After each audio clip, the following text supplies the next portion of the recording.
চিংড়ি মাছে নুন হলুদ দিয়ে হালকা ভেজেছি।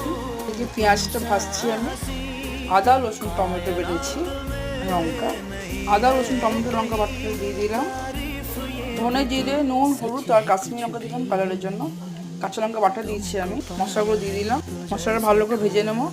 মশলা ভাজা হয়ে মাছটা দিয়ে দিলাম, ভালো করে মিশিয়ে নিই।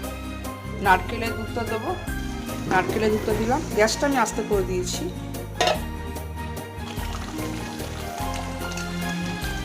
কাজু, লং এলাচ দারচিনি আর ডাবের ভিতরে যে নারকেলটা থাকে সেটা নিয়ে একটু বাটবো।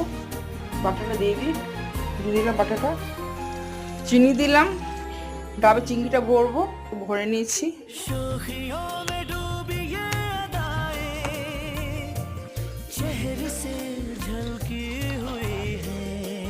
প্রন মালাই কারি রেডি।